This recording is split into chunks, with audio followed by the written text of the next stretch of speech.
Jangan Ya. saya di depan, namanya saya Utami. Baik. Boleh saya tahu nama Bapak? Oh ya, boleh. Nama saya Sahibuddin, anggota Polhut di Taman Nasional Gunung Rinjani, tugas di Resort Kembang Kuning,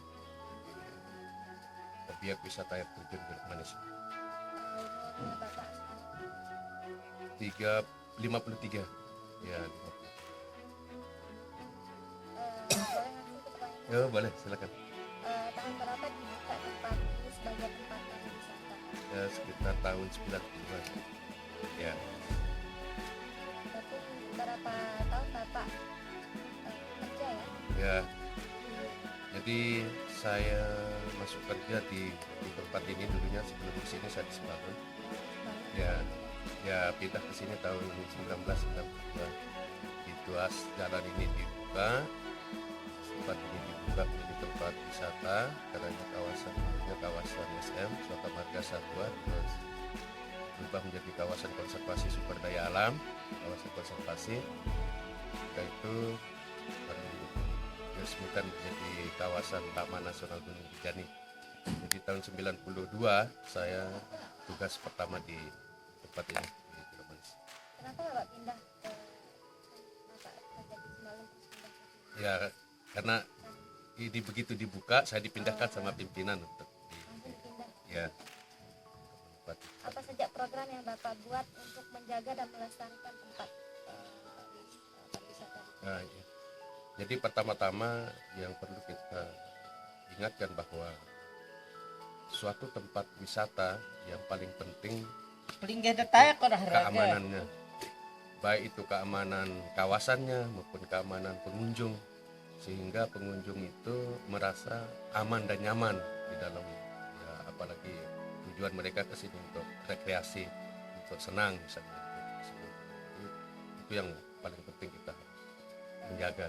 Apakah tidak jadi gangguan? Memang dulu pernah, tapi alhamdulillah kita bisa mengatasi sehingga tidak terjadi lagi lah. Di sini desanya Jeruk Manis ya? Desa Jeruk Manis, pemekaran dari Desa Induk Kembang Kuning, sekitar 5 tahun. Seberapa besar peran masyarakat di sini ikut serta terhadap tempat wisata? Ya, jadi kalau kita bicarakan tentang keterlibatan daripada anggota masyarakat Jeruk Manis itu sendiri maupun masyarakat desa sekitar tentang keterlibatannya di daerah wisata ini memang cukup besar, terutama sekali anak-anak muda yang ada di Desa Jeruk Manis. Ada beberapa orang itu, apalagi hari-hari rame, sebagian besar mereka bisa ambil manfaat dari parkir untuk menambah ekonomi mereka, penghasilan mereka. Terus ada juga yang jadi guide. Terus untuk masyarakat pada umumnya tentang manfaat yang mereka dapatkan oleh masyarakat secara umum di Desa Jeruk Manis ini, terutama sekali masyarakat mengambil pakis, misalnya ibu-ibu yang mengambil pakis untuk sayur, mereka ambil pakis di dalam kawasan ini.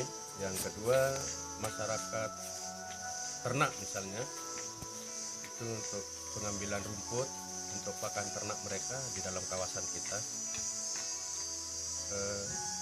Hal yang lebih penting lagi yang mereka dapatkan, yang manfaat dari kawasan konservasi atau kawasan Taman Nasional Gunung Rinjani yang ada di sekitar Jeruk Manis ini, masalah karena air. Karena untuk irigasi maupun untuk air bersih yang dimanfaatkan oleh masyarakat sekitar kawasan ini yang berasal dari dalam kawasan Taman Nasional Gunung Rinjani ini, yang dijaga secara bersama-sama oleh masyarakat secara umum di Desa Jeruk Manis bersama kita selaku tugas dan tugas.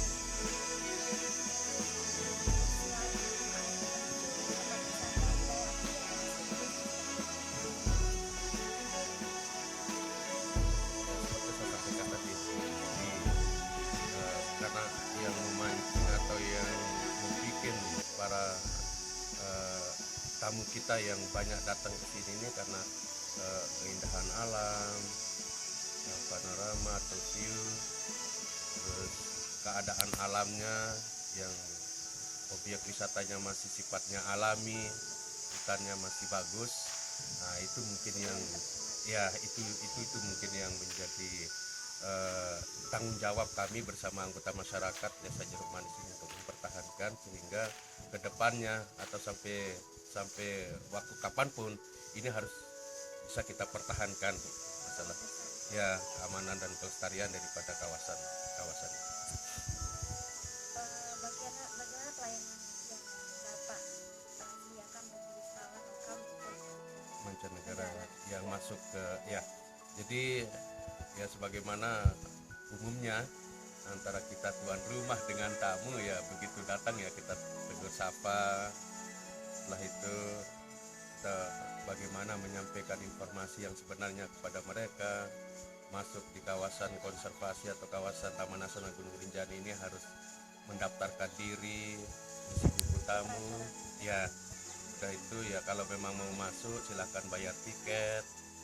Untuk lokal tiketnya 5.000 per orang, untuk mancanegara yang sekarang 150.000 per orang. Bagi yang berkenan, apalagi teman-teman tamu dari mancanegara yang mau ya silahkan. Tapi ketika mereka juga mengatakan itu terlalu mahal atau tidak mampu untuk bayar, ya kami juga mempersilahkan mau keluar juga ya, kita tidak kejauhan. Penting kita sudah menyampaikan informasi yang sebenarnya kepada mereka. Ya 150.000 per orang itu sejak April 2014. Sebelumnya dulu 20.000. Nah, pada saat itu baru memang tamu dari mancanegara cukup ramai, karena bagi mereka menilai dengan trek pendek seperti ke air terjun Jeruk Manis ini dengan membayar 150.000 itu cukup mahal bagi mereka, karena hanya sebentar, paling lama 2 jam lah paling lama mereka di sini. Kalau waktu normalnya 1,5 jam pergi dan baliknya, dengan mengeluarkan uang 150.000 bagi mereka katanya cukup mahal. Tapi kita mau bilang apa, karena ini peraturan pemerintah. budaya yang ada di